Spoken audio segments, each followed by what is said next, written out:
அனைவருக்கும் வணக்கம். இன்றைக்கி என்ன பார்க்க போகிறோன்னா ஆரஞ்சு. இதில் வைட்டமின் சி ஏ இருக்குது. அதுக்கப்புறம் நிறைய பைட்டோகெமிக்கல் இருக்குது, கரோட்டினாய்டு இருக்குது, அதுக்கப்புறம் சிட்ரேட் என்ற அமிலம் இருக்குது. இதெல்லாம் இருக்கிறதுனால நமக்கு இதயம் ஆரோக்கியம் பெறும், சருமம் ஆரோக்கியம் பெறும்.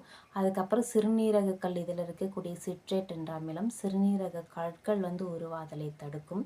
இதில் இருக்கக்கூடிய கரோட்டினாய்டு என்ன பண்ணுன்னா கண் பார்வை திறனை அதிகரிக்கும். அதுக்கப்புறம் இதில் இருக்கக்கூடிய பைட்டோகெமிக்கல்னால இது கேன்சருக்கு எதிராக உடலில் போராடும். அதுக்கப்புறம் உடலில் செல்கள் சேதம் அடைதலை தடுத்து செல் உருவாதலை தூண்டும்.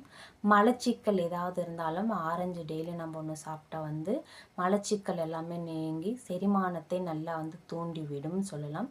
அதுக்கப்புறம் இதய ஆரோக்கியம் பெறும், நோய் எதிர்ப்பு சக்தி அதிகமாக நம்ம உடலில் உருவாக்கக்கூடிய திறன் இந்த ஆரஞ்சுக்கு இருக்குது. ஸோ தினமும் ஒரு ஆரஞ்சு எடுத்துகிட்டு நல்ல உடல் ஆரோக்கியம் பெறுங்க.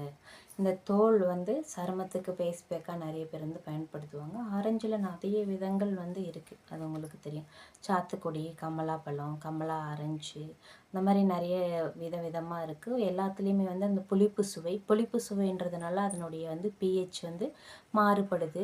6.9க்குள்ளே 1லேருந்து 6.9க்குள்ளே இருந்ததுன்னா அது அமிலம், 7 இருந்ததுன்னா நடுநிலை, 7.1லேருந்து 14 இருந்ததுன்னா அது காரம்னு சொல்லுவாங்க.